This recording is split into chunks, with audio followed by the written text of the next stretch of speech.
The air in the Ethelgard Hotel's celestial ballroom wasn't just conditioned, it was curated.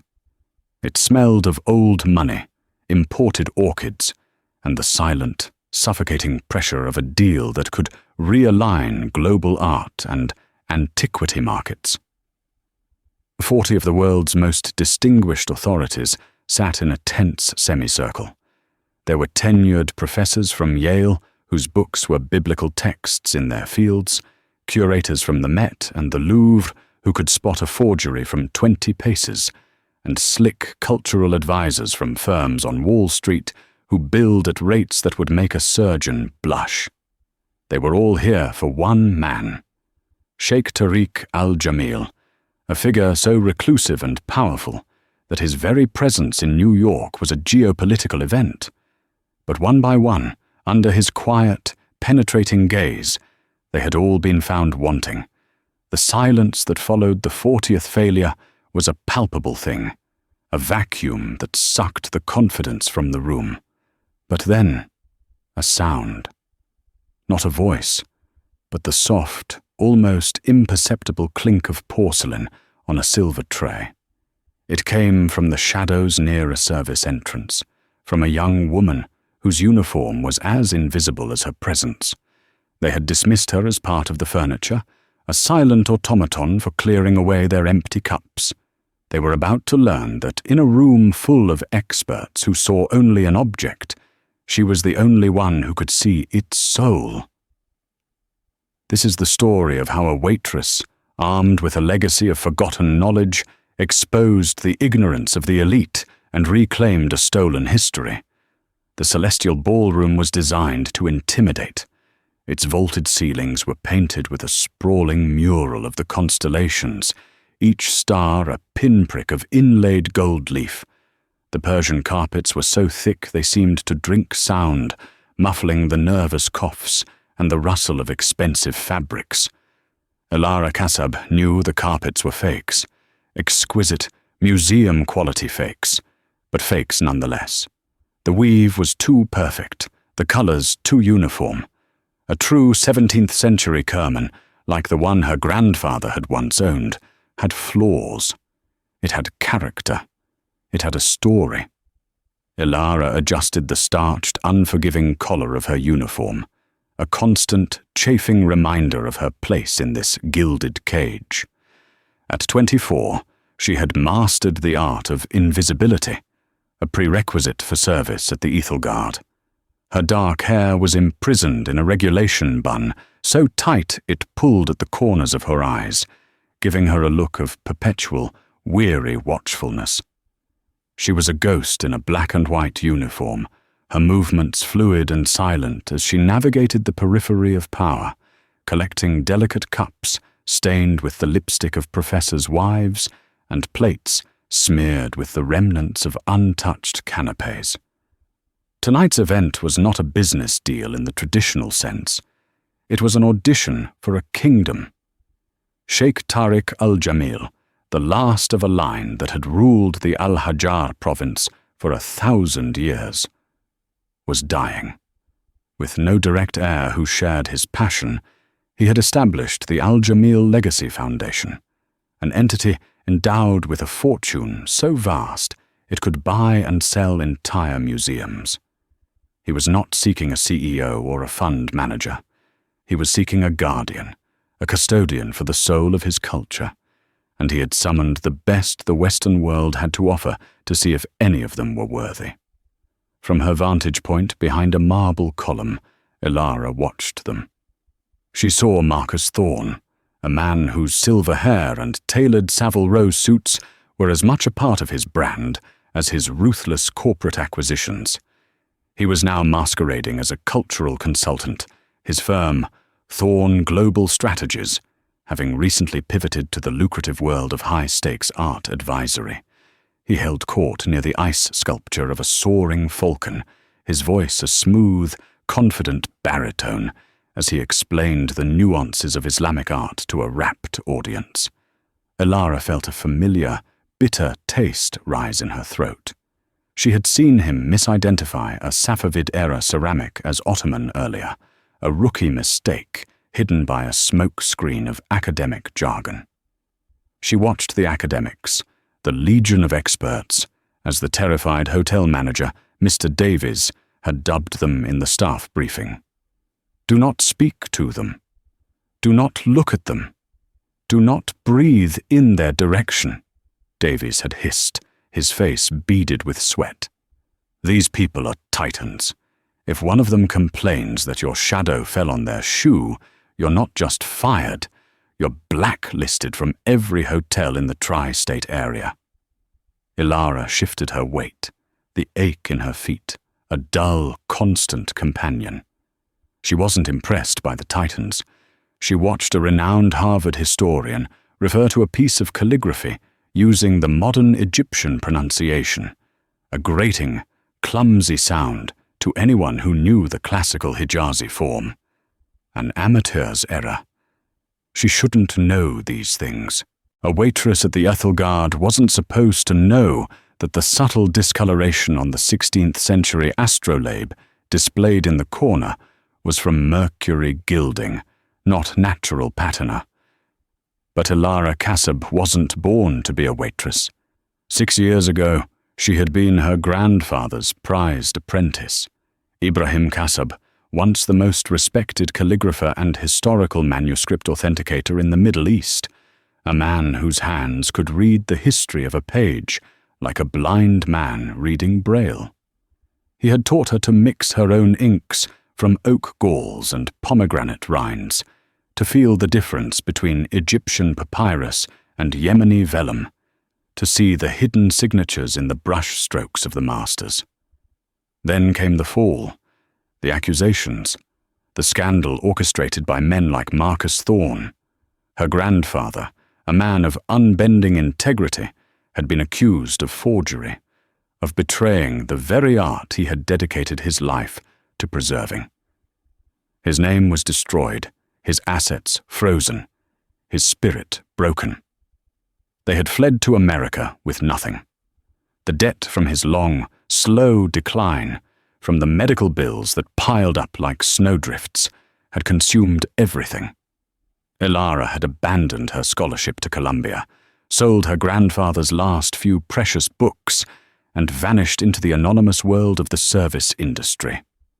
A history student's meager stipend couldn't pay for hospice care. A waitress's tips in a city that worshipped money just might.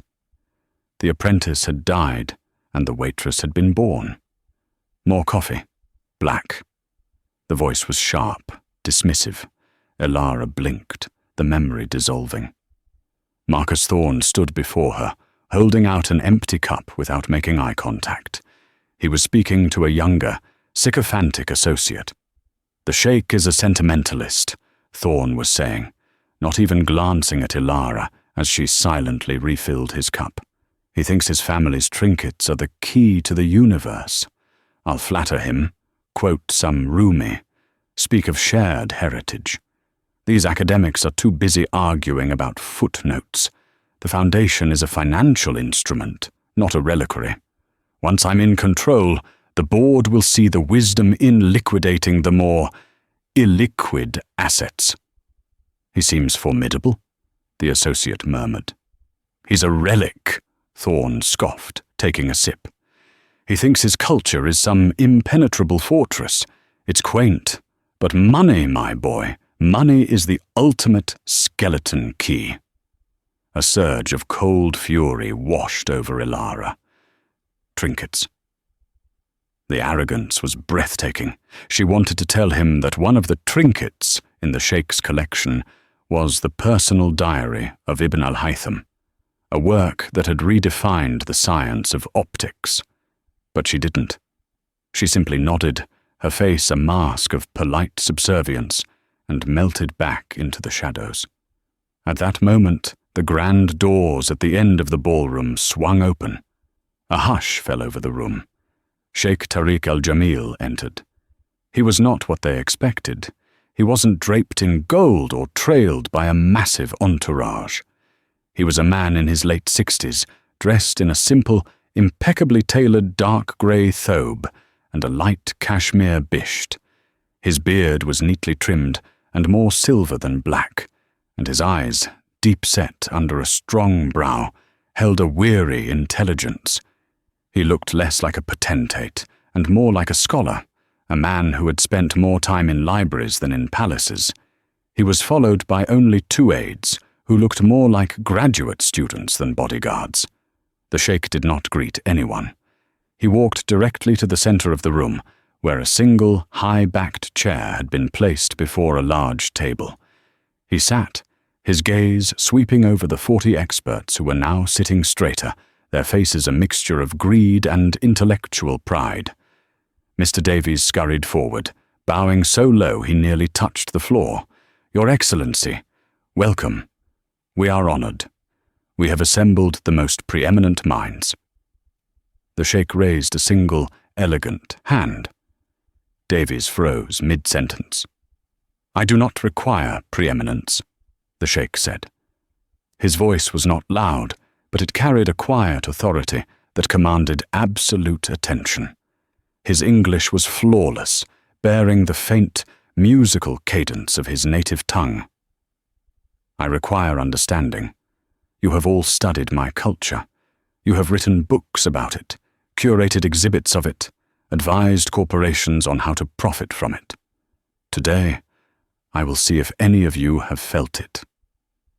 He gestured to one of his aides, who stepped forward and placed a flat, velvet-wrapped object on the table. With a slow, deliberate movement, the sheikh unwrapped it. It was a fragment of a manuscript, no larger than a man's hand. It was ancient vellum, the color of old ivory, covered in magnificent Kufic script, the ink a deep, rich brown, the edges illuminated with flecks of what looked like lapis lazuli and gold. "This is a fragment from the Diwan of Al-Mutanabbi," the sheikh explained, his eyes never leaving the faces of the experts. "A poem of love and loss, written in the 10th century. You all know it. You could all translate it in your sleep." He paused, letting the weight of his words settle. "But this specific copy was penned by the master calligrapher, Ibn al-Bawwab, for my ancestor. It has been in my family for 1,000 years. It is perfect. Almost." He looked around the room, his gaze piercing. "I will not ask you for a translation. I will not ask you for a historical analysis. I ask you only this.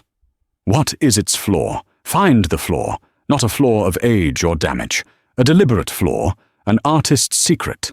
The first person to identify it and explain its meaning will be named Director of the Al-Jamil Legacy Foundation.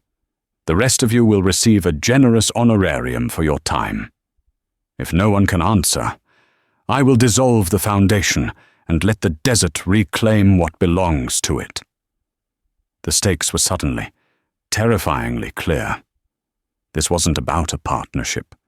It was about everything. Ilara, standing 20 feet away, felt the air leave her lungs. Her hand, holding the heavy silver tray, began to tremble. Her grandfather had shown her a folio from this very manuscript once, in a faded photograph in one of his rarest books. He had spoken of it with a reverence usually reserved for the divine. And he had told her its secret. The experts surged forward, forming a respectful line to examine the fragment, which now lay under a protective glass case. They pulled out magnifying glasses, pocket spectroscopes, and laser measures. They were ready. They were the best in the world. Ilara clutched her tray, a cold dread creeping into her heart. They would see it as a puzzle, a problem of materials and history. They wouldn't see the soul. The sheikh leaned back in his chair, his face an unreadable mask of patience, and waited for the first of the titans to speak. Marcus Thorne, naturally, went first. He approached the table with the theatrical confidence of a seasoned performer. He peered at the fragment through a jeweler's loupe for a precisely calculated minute before straightening up, a self-satisfied smile playing on his lips. "Your Excellency," Thorne began, his voice resonating with practiced authority. "A fascinating challenge. The flaw, as you so poetically put it, is a matter of material science.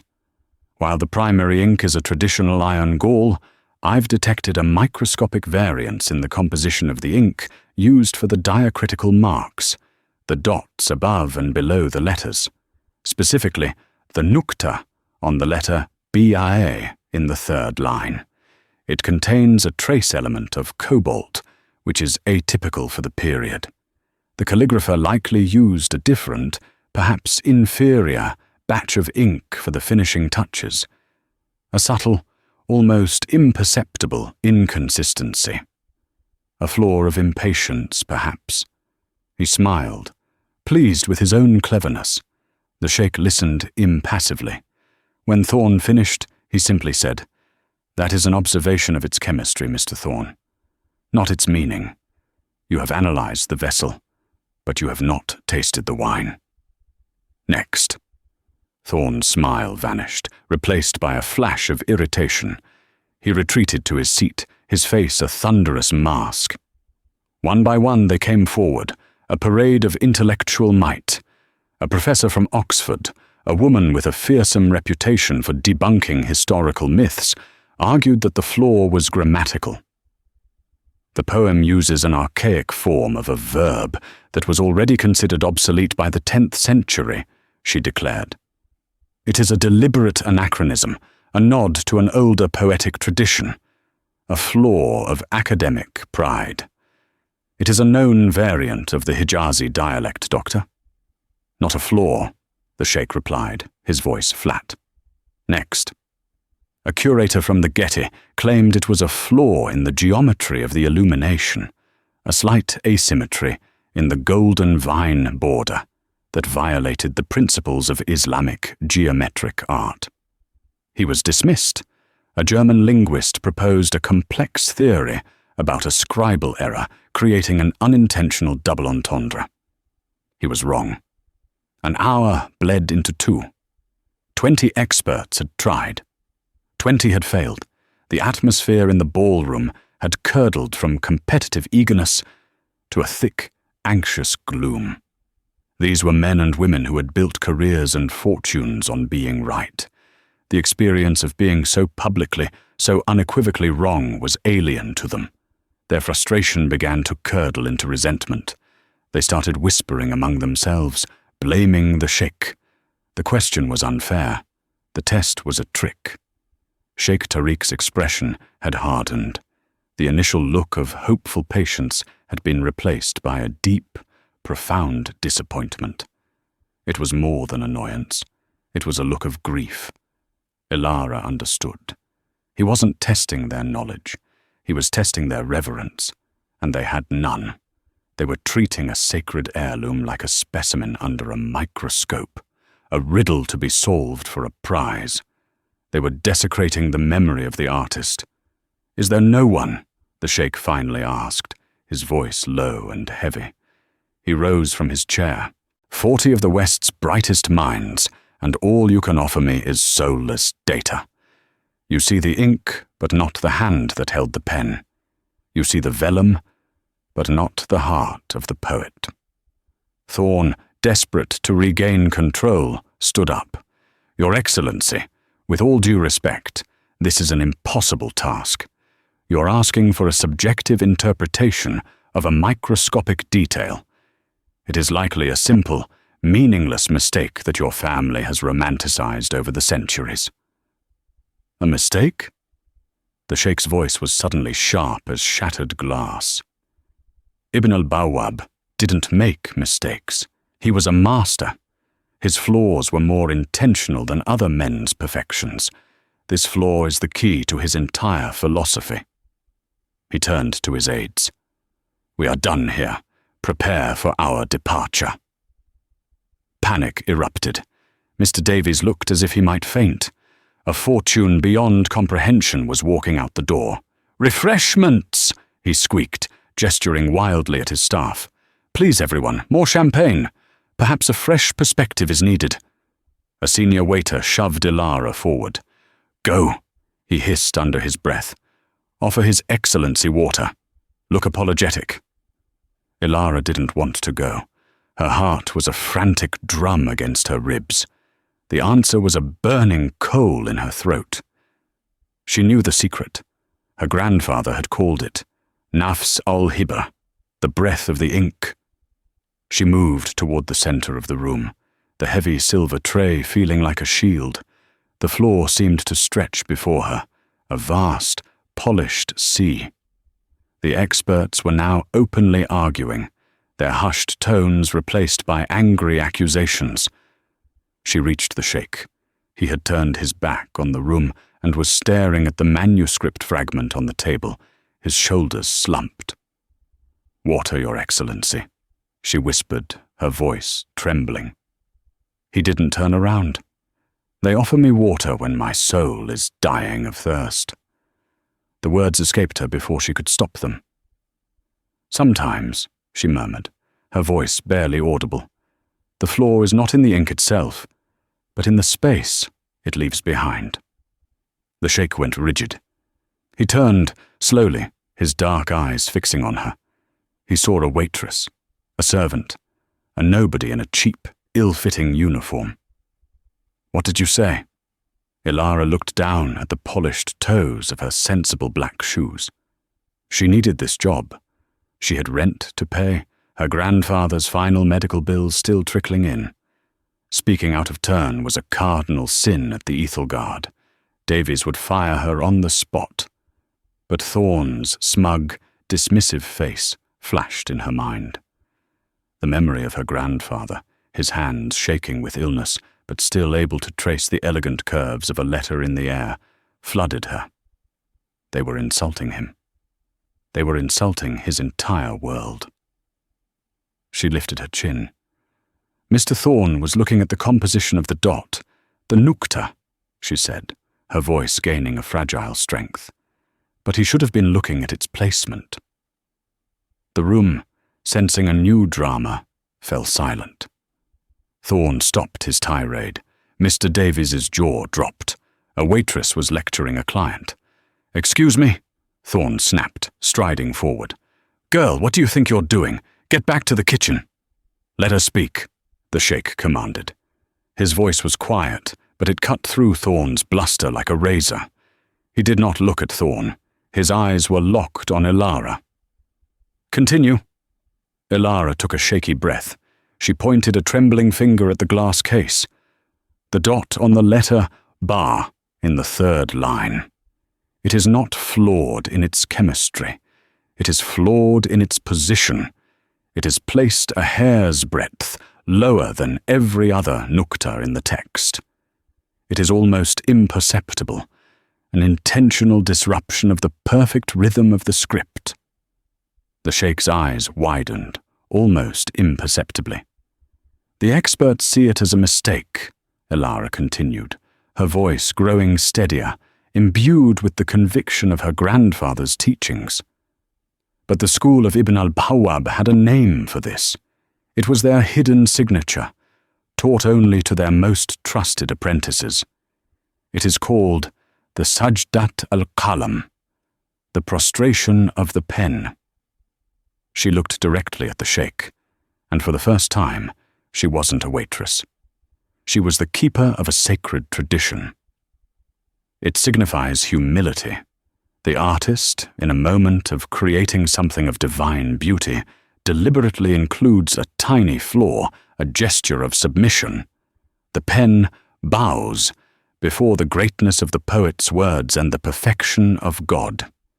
It is a signature of the soul, declaring that even in our greatest achievements, we are imperfect and mortal. The flaw isn't a mistake, Your Excellency. It's the entire point. It's an act of worship. Silence. A profound, echoing silence that was heavier than any sound. Marcus Thorne let out a choked, incredulous laugh. "Prostration of the pen? That is the most sentimental, pseudo-intellectual nonsense I have ever heard." "Quiet," the sheikh roared. The word cracked like a whip, and Thorne flinched as if struck. The sheikh did not take his eyes off Ilara. The hard, weary mask on his face seemed to melt away, replaced by an expression of stunned, dawning wonder. He took a step toward her. "Who are you?" he whispered, his voice thick with emotion. "I'm just a waitress, sir," Ilara said, her courage faltering as she clutched her tray. "No," the sheikh said, shaking his head. "That is not an answer you find in a book. That is knowledge that is passed from hand to hand, from soul to soul. How do you know of the Sajdat al-Kalam?" Before Ilara could form a reply, Mr. Davies, seeing his career flashing before his eyes, rushed in and grabbed her arm. His grip was surprisingly strong. "I am so profoundly sorry, Your Excellency. This employee is clearly unstable. She has been overstressed. She will be dealt with, I assure you. Ilara, you are fired. Get out of my hotel." "Take your hands off her," the sheikh said. The voice was back to being quiet, but now it held the chilling promise of immense, destructive power. Davies released her arm as if it were white-hot iron. "She is not fired," the sheikh declared, his gaze sweeping over the 40 dumbfounded experts. "She is hired," Thorne sputtered, his face turning a blotchy red. "Your Excellency, you can't be serious. She's a servant. She must have overheard something, read it on the internet in the staff locker room. You cannot entrust a multi-billion-dollar foundation to a waitress based on a lucky guess."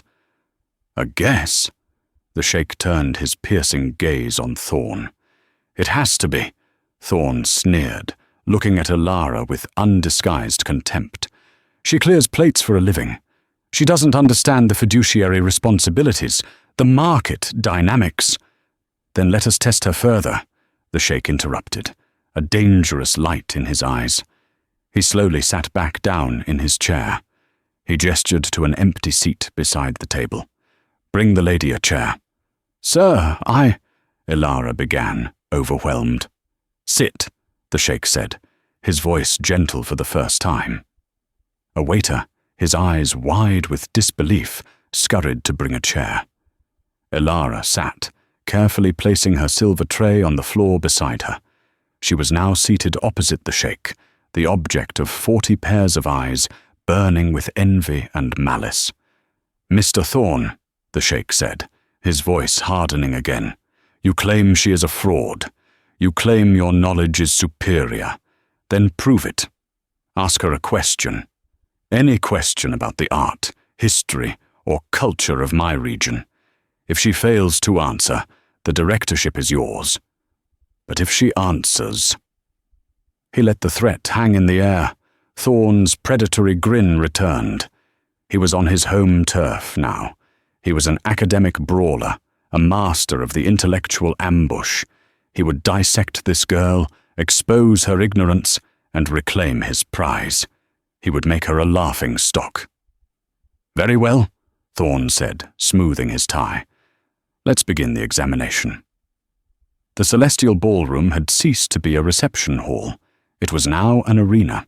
The 40 experts, once rivals, were now a unified mob, a jury praying for a guilty verdict. They needed Ilara to fail. Her success would invalidate their degrees, their publications, their 6-figure consulting fees. It would suggest that the knowledge they had acquired over decades was shallower than that of a young woman who spent her days polishing silver. Marcus Thorne paced before Ilara, a prosecuting attorney warming up for his closing argument. He exuded an aura of smug certainty. "Let's start with something elementary," Thorne began, his tone dripping with condescension. "A simple matter of provenance, the famed Al-Sabah collection of Mughal miniatures. It was famously acquired by a British diplomat in the 1850s. Name the diplomat, the Indian prince he acquired it from, and, for extra credit, the specific type of beetle used to create the iridescent green pigment in the background of the royal hunt scene." It was a classic academic power play, a question layered with obscure trivia designed to trip up and humiliate. Several of the curators in the room nodded knowingly. The beetle was a trick. Only a handful of conservation specialists would know that. Ilara didn't hesitate. She looked not at Thorn, but at the Sheikh. "The diplomat was Sir Robert Cavendish," she said, her voice clear and steady. "He did not acquire it from a prince. He acquired it from the prince's widow, the Rani of Jaipur, after the prince's death during the Sepoy Rebellion. She sold it under duress to pay off her late husband's gambling debts to the East India Company. And the pigment was not from a beetle." She paused, letting the silence build. "It was from the crushed wing casings of the Buprestidae jewel beetle, specifically the Sternocera equisignata, species which were imported from Thailand. It was a trade secret of the Jaipur school of miniaturists." A stunned silence fell over the room. One of the curators from the Met slowly lowered his head into his hands. Thorn's confident smirk wavered. "A lucky bit of memorization," he snapped. "Textbook knowledge." The Sheikh, however, leaned forward, a flicker of interest in his eyes. "Is she correct, gentlemen?" The Met curator looked up, his face pale. "Every word," he mumbled. "The detail about the Rani selling it under duress. It's a recent discovery, published only in a minor academic journal last year. It's not in the standard textbooks." A small, almost imperceptible smile touched the Sheikh's lips. "Continue, Mr. Thorn. I am finding this most educational." Thorn's face darkened. He abandoned trivia and moved to a more complex subject. "Fine. Let's discuss law and philosophy. The concept of waqf, the inalienable religious endowment in Islamic law, a highly complex doctrine. In the 14th century, the scholar Ibn Taymiyyah issued a controversial fatwa regarding the waqf of a childless man. What was the core of his argument, and how did it differ from the established precedent of the Hanafi school? It was a dense, labyrinthine question, meant to bog her down in legal and theological minutiae. Elara closed her eyes for a second, and she was a child again, sitting on a rug in her grandfather's study, the air thick with the scent of old paper and cardamom tea. He was explaining this very concept to her, not with legal jargon, but with a story about a farmer who wanted to leave his well to the village. "The law is not a cage, Elara," he had told her. "It is a trellis, meant to help good intentions grow." She opened her eyes. The Hanafi school held that a waqf was permanent and irrevocable, a gift to God that could never be reclaimed by man, she said. Ibn Taymiyyah argued that the intention of the donor was paramount. If the waqf ceased to serve its intended charitable purpose, for instance, if the village it served was abandoned, then the endowment could be dissolved or repurposed. He argued that a dead institution was an insult to the donor's living charity. He prioritized spirit over scripture. It was controversial because it introduced human interpretation into what was considered divine contract. The Sheikh let out a long, slow breath. He looked at Thorn. "Well?" Thorn was visibly sweating now. She's reciting the summary from a graduate-level textbook. It proves nothing but a good memory. He was losing control, and he knew it. He decided to go for the kill, to use a weapon so specialized, so esoteric, that no one without direct, insider knowledge could possibly understand it. "Enough games," Thorn snarled. He switched to Arabic, but not the formal classical Arabic of scholars. He used a harsh, guttural dialect from a specific, mountainous region of the Al-Hajar province, the Sheikh's own home. It was a dialect known for its complex proverbs and coded language. "Al-Faras al-Abiyad la yashrab min al-Nahr, bal min al-Shab," he said, his pronunciation just slightly off, but the meaning clear to a native speaker. "The white mare drinks not from the river, but from the clouds." It was a famous local proverb. The standard interpretation was about ambition, about seeking the highest source. Ilara looked at him, and for the first time, a faint smile touched her lips. She replied in the same dialect, but her accent was perfect, imbued with the soft, melodic lilt of the region, a sound she had learned at her grandfather's knee. "Lakin al-shab yajma'u ma'hu min al-bahr, ya Sayyid," she replied smoothly. "But the clouds gather their water from the sea, sir. Al-asl huwa al-asl. The source is the source." It was a devastating counter-proverb, a subtle but profound correction. She was telling him that his ambition was rootless, that he ignored the true source of wisdom, the sea of collective culture, in his haste to drink from the clouds of personal glory. Thorne stumbled back as if he'd been slapped. The sheikh stood up. He began to clap. Not loud, boisterous applause, but a slow, deliberate, rhythmic clap that echoed in the silent room.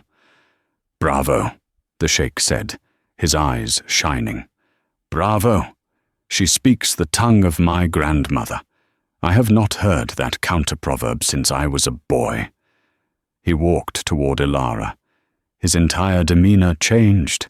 He looked at her not with curiosity, but with something approaching reverence. "Your grandfather," he said softly. "He was from Al-Hajjar, wasn't he? He was a calligrapher. There was only one man who taught that specific proverb. A man I met once as a child. His name was Ibrahim." Ilara's eyes filled with tears. She could only nod. At the mention of the name, Thorne's head snapped up. A look of dawning horror, followed by malevolent recognition, spread across his face. He looked at Ilara, truly looked at her, and saw not the waitress, but the ghost of an old enemy. A cruel, triumphant smile twisted his lips. "Wait a moment," Thorne said, his voice a low, dangerous purr. "Wait just a single moment." He strode back to the center of the room, his panic replaced by a chilling confidence. "I know who she is now," he announced to the room, his voice booming. "I know why she knows these things, and I know why she is serving coffee instead of curating a museum." Mr. Davies, who had been hiding behind a pillar, scurried forward. "Who is she? Is this some sort of corporate espionage?" "Oh, nothing so sophisticated," Thorne said, his eyes glinting with malice as he stared at Ilara. "She's not a spy. She's the descendant of a criminal." The atmosphere in the ballroom, which had been filled with grudging admiration for Ilara, shifted back to suspicion. The sheikh's warm expression faded, replaced by a guarded stillness. He held up a hand to silence the rising murmurs. "Explain yourself, Thorne." Thorne circled Ilara, his movements slow and predatory. "Her name isn't Vance or Smith or whatever she put on her application. It's Kassab, Ilara Kassab. She is the granddaughter of Ibrahim Kassab." A wave of recognition went through the older experts in the room. The name was infamous. Ibrahim Kassab, Thorne pontificated, savoring the moment, was for a time considered a great talent, a master authenticator. Until, that is, he was exposed as a master forger. He used his position and knowledge to create and sell fakes of priceless Islamic manuscripts, polluting the very heritage he claimed to protect. He was disgraced, his name erased from the annals of serious scholarship. He fled his home country to avoid prosecution. Ilara sat frozen in her chair, the blood draining from her face. "That's a lie," she whispered, her voice trembling. "He was framed." "Oh, they always are," Thorne scoffed dismissively. "But the rot doesn't fall far from the tree. You were a student at Columbia, weren't you, Miss Kassab? A promising art history major. But you dropped out. Why? Let me guess. You were caught plagiarizing, trying to take a shortcut to success, just like dear old Grandpa.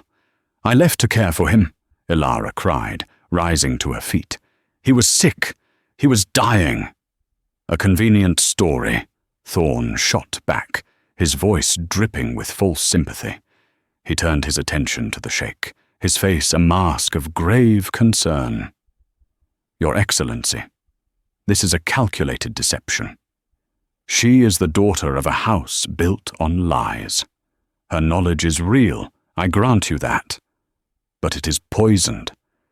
It is the knowledge of a counterfeiter, of a criminal. She has used her family's illicit expertise to play on your sentiments. You cannot build a foundation of integrity on such a corrupt and broken cornerstone. The room was utterly still. The sheikh's face was unreadable, his eyes like polished stone. He looked from Thorn's triumphant, righteous face to Ilara's pale, tear-streaked one. "Is this true?" the sheikh asked Ilara, his voice devoid of emotion. "Is your grandfather Ibrahim Kasab?" Ilara wiped her eyes with the back of her hand. She stood tall, surrounded by enemies, her cheap uniform feeling like a suit of armor. She looked at Thorn's smug face, and the fear in her heart was burned away by a lifetime of suppressed rage. "Yes," she said, her voice ringing with clarity. "My grandfather was Ibrahim Kasab, and he was the most honorable man I have ever known. He taught me that a person's worth is not in their reputation, but in their integrity. Not in what the world says about them, but in the choices they make when no one is watching." She turned to face the sheikh directly. He was not a forger. He was destroyed because he refused to be one. A wealthy syndicate approached him to authenticate a series of forgeries they had created. Masterful fakes that could have fooled anyone but him. When he refused to sign their certificates of authenticity, they ruined him. They used their money and influence to fabricate evidence, bribe officials, and turn the world against him. The man who orchestrated it all was Marcus Thorn. All eyes swung to Thorn, whose face had gone rigid. "An absurd and slanderous accusation," he blustered. "My grandfather died in a rented room in Queens," Ilara continued, her voice choked with emotion but unwavering, "with nothing left but his honor. And I am a waitress because I used every dollar I ever earned to give him a dignified end. I didn't plagiarize. I left my studies because a daughter's duty to her father is more important than a degree. I am not a fraud. I am the only person in this room who understands that the objects you collect are not assets. They are legacies. They are the voices of the dead. And my grandfather taught me how to listen." Thorn laughed, a harsh, ugly sound, a beautiful, heartfelt speech. "Truly. But Your Excellency, we are not here for a poetry reading. This is a multi-billion-dollar enterprise. Do you want the word of a disgraced forger's granddaughter, a college dropout, or do you want the proven expertise and financial acumen of Thorn Global Strategies?" The sheikh was silent for a long moment. He looked at Thorn. He looked at Ilara. He looked at the manuscript fragment, still resting on the table. "Mr. Thorn," the sheikh said quietly, "you mentioned the syndicate, the forgeries my father was asked to authenticate. What were they?" Thorn hesitated, a flicker of uncertainty in his eyes. "They were, as I recall, pages from a well-known Quran." The sheikh's eyes narrowed. "Which Quran?" The blue Quran, I believe." "Yes, pages from the blue Quran," Thorn said, grasping at a famous example. The sheikh shook his head slowly.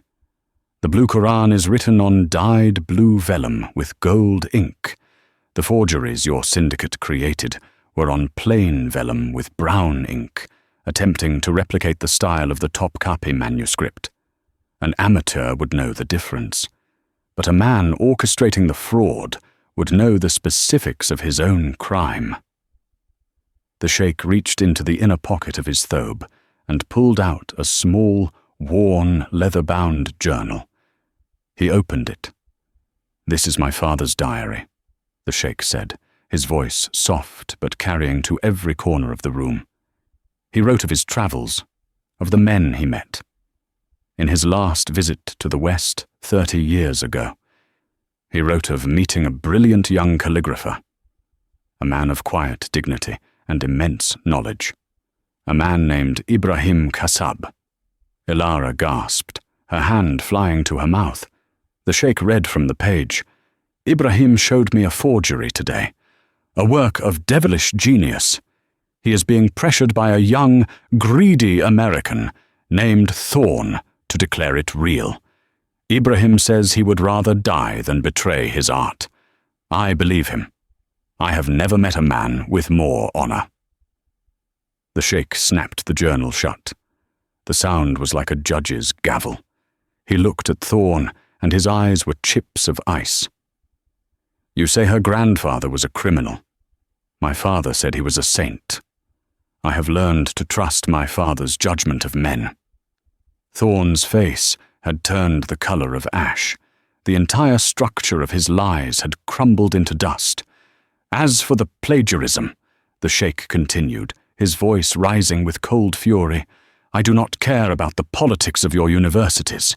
I care about character, and the character of this young woman shines brighter than every degree in this room. While you all saw a puzzle to be solved for profit, she saw a prayer." The Sheikh turned to Ilara, and the warmth returned to his eyes. "Miss Kassab, please take off that apron." Ilara stared at him, uncomprehending. "Sir, take it off," he commanded, his voice gentle. "Your service is done." With trembling hands, Ilara reached behind her back and untied the strings of her waitress apron. She pulled it off and let it fall to the floor. It was a small gesture, but it felt as if she were shedding a skin, casting off years of shame and invisibility. "Mr. Davies," the Sheikh called out. The hotel manager jumped. "You will prepare the imperial suite," the Sheikh instructed, "for Ms. Kassab." The imperial suite?" Davies stammered. "But that is our finest room. It is reserved for royalty, for heads of state." "She is the guardian of a legacy 1,000 years old," the Sheikh replied. "That makes her royalty enough. And you will have your legal team draw up a contract. Not for employment, for directorship, with full autonomy and a salary that reflects her duties." He then turned to the 40 stunned experts and the ashen-faced Marcus Thorne. "The rest of you," he said, his voice dropping to a lethal calm, "leave. Your audition is over." "Your Excellency, no!" Thorne cried, taking a step forward. "You are making a catastrophic mistake. She will ruin you. This is unprofessional." "The only mistake," the Sheikh said, gesturing to his aides, who now moved forward with grim purpose, "was in believing that Western expertise was the same as Western wisdom. Remove them." The aides, no longer looking like graduate students, efficiently and firmly began herding the world's most brilliant minds toward the exit.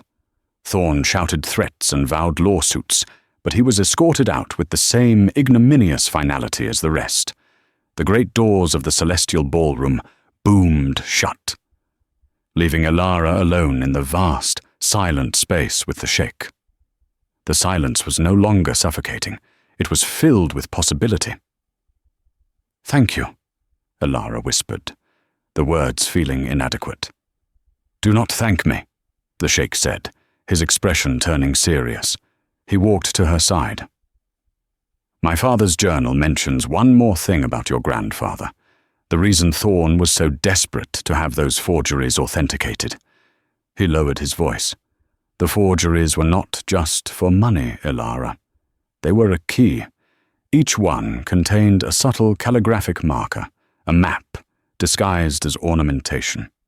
A map your grandfather discovered." Ilara frowned. "A map to what?" The Sheikh looked at the grand doors, as if to ensure they were truly alone. "A library. A hidden library, lost for centuries. the great library of Al-Hajar, which was thought to have been destroyed by invaders. It contains thousands of manuscripts, works of science, poetry, and philosophy that the world believes are gone forever. Thorn doesn't want the foundation for its monetary assets. He wants it for the resources to find and plunder that library. He looked at her, his eyes filled with a new, urgent purpose. My father trusted your grandfather, and now I must trust you. The directorship is not a reward, Miss Cassab. It is a burden. It is a quest. Thorn will not give up. He will try to find it another way. We must find it first. He gestured to the manuscript fragment on the table. Your grandfather knew the code. He must have left his notes, his research somewhere. Ilara's mind raced back to a dusty, locked trunk in her small apartment, a trunk filled with her grandfather's old journals, which she had never had the heart to read. He did, she breathed. He left everything. Then our work begins tonight, the Sheikh said. He extended his hand. You wanted to honor your grandfather's legacy. I am offering you the chance to restore it and save ours in the process. Are you ready, Director Cassab? Ilara looked at her own hands, calloused from carrying trays and scrubbing counters. She thought of her grandfather's hands, stained with ink and grace. She looked at the Sheikh's outstretched hand, and for the first time in 6 years, she felt not like a waitress, not like an orphan, but like herself. She took his hand. I'm ready. The 6 months that followed were a crucible. The imperial suite at the Ethelgard became Ilara's headquarters, a war room disguised with silk wallpaper and fresh flowers. The Sheikh, whose health was more fragile than he let on, became her mentor, guiding her through the treacherous worlds of international law, finance, and the cutthroat politics of the art world. Her grandfather's journals, written in a dense, scholarly Arabic filled with personal shorthand, were her holy texts. Night after night, she pieced together his research, cross-referencing his notes on calligraphic styles with ancient maps and astronomical charts. He had discovered that the forgers, in their arrogance, had used a specific set of calligraphic tells across multiple faked manuscripts, tells that, when combined, formed a complex cipher. The process was not a sudden, magical transformation. It was a slow, grueling ascent. Ilara stumbled. She was intimidated in boardrooms filled with skeptical, grey-haired lawyers who initially saw her as the Sheikh's pet project. She made mistakes negotiating with auction houses, her inexperience showing. But with each challenge, she learned. The same meticulous attention to detail that had made her a good waitress, remembering a guest's preference, noticing a loose thread on a tablecloth, made her a formidable researcher. The quiet resilience she had cultivated through years of poverty and grief became a wellspring of unshakable resolve. Sheikh Tariq did not simply give her power. He made her earn the right to wield it. He would challenge her findings, play devil's advocate, and force her to defend her conclusions with rigorous logic. Trust is not a gift, Ilara, he told her one evening as they studied a map. It is a fortress you must build, stone by stone. Meanwhile, Marcus Thorn was not idle. Publicly disgraced, but still privately powerful, he launched a series of legal attacks. He contested the Sheikh's mental competence, filed injunctions to block Ilara's appointment, and used his network to spread rumors that she was manipulating an old, sick man. Each attack was a drain on their time and resources, a war of attrition designed to wear them down. The breakthrough came not in a boardroom, but in Ilara's small queen's apartment, which she had refused to leave. In the bottom of her grandfather's trunk, beneath the journals, was a small, leather-bound book of poetry he had transcribed himself. Tucked inside was a pressed desert flower and a final, cryptic entry. The key is not what was added, but what was taken away. The liar's hand is steady, but the poet's heart skips a beat. Ilara understood instantly. She went back to the high-resolution scans of the forgeries. She wasn't looking for markers anymore. She was looking for omissions. In a famous ode, she found it. A single line of poetry was missing.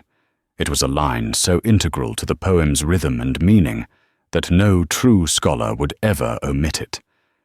It was the skipped heartbeat. The missing line was not a mistake. It was the final piece of the cipher. It gave them a set of coordinates in the heart of the Rub al-Khali desert. The final act did not take place in a hidden cave, but in the sterile, air-conditioned chamber of the International Court of Arbitration in The Hague. Thorne had escalated his legal battle, demanding an independent survey of the Al Jamil lands based on a historical claim his shell corporation had purchased. It was his final, desperate gambit to gain access to the region. He presented his case with his usual slick confidence. His experts presented maps and documents. It looked for a moment like he might win. Then, Ilara was called to testify. She did not enter as a defendant. She entered as the director of the Al Jamil Legacy Foundation, dressed in a simple, elegant, dark suit. She did not present legal arguments. She presented her grandfather's story. She laid out the evidence of the forgeries, the coded maps, and Thorne's long-standing obsession. Then, she presented the final piece of evidence.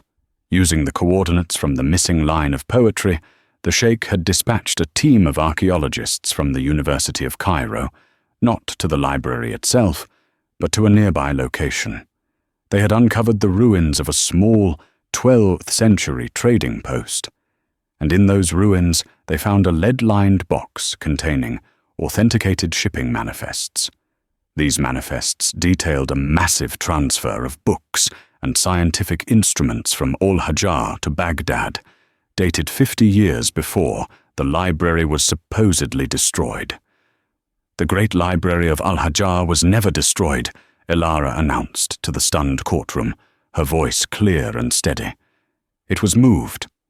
My grandfather theorized that the Sheikh's ancestor, anticipating an invasion, saved the library by secretly relocating it. The story of its destruction was a lie to protect it. Mr. Thorne has been hunting a ghost. She then produced her grandfather's sworn affidavit, written years before his death, detailing Thorne's attempt to recruit him. It had been notarized and hidden with his most precious book. It was his final, posthumous testimony. The case collapsed. Thorne was exposed not as a clever businessman, but as a grave robber chasing a fantasy, his entire enterprise built on a centuries-old lie. He was ruined, not just financially, but historically. Weeks later, the Celestial Ballroom at the Ethelgard Hotel was booked again, this time for a press conference. Sheikh Tariq, looking frail but resolute, sat in a chair on the stage. Ilara stood at the podium. The Al Jamil Legacy Foundation is pleased to announce its first major initiative, she said, her voice confident. The Ibrahim Kasab Project for Manuscript Preservation. In honor of a great scholar who was unjustly maligned, we will be funding the full digitization and translation of the relocated Al-Hajjah Library, which has been located, safe and sound, in the archives of the House of Wisdom in Baghdad for the last 800 years. A gasp went through the room. The library wasn't lost in the desert. It had been hiding in plain sight, absorbed into another, greater collection, its identity lost to time until now. Our mission, Ilara continued, is not to hoard knowledge, but to share it. The library's contents will be made available, free of charge, to every university, every library, and every student in the world. After the press conference, Ilara bypassed the throng of reporters and walked toward the service corridor. A young waitress, her eyes wide with awe, was standing there, holding a tray. Ilara gently took a glass of water from the tray. "What's your name?" Ilara asked kindly. "Maria, ma'am," the girl stammered. "What did you study, Maria, before you came to work here?" "Literature," the girl whispered. "I had to drop out." Ilara smiled, a genuine, warm smile. "My office will call you tomorrow. The Kasab project needs talented researchers. We pay better than the Ethel Guard, and we have an excellent tuition reimbursement program." She took a sip of water. It tasted like justice. Ilara Kasab didn't just get a new job. She reclaimed her family's name and, in doing so, gifted the world with a lost treasure of knowledge. She proved that true value is not a number on a balance sheet, but the wisdom held in a line of poetry, the honor in a man's heart, and the courage to speak truth in a room full of powerful lies. The experts had tried to build a wall of arrogance around their knowledge, but they forgot the oldest lesson of the desert. A wall, no matter how high, will eventually crumble to sand. But a single, true word, spoken with conviction, can echo for 1,000 years.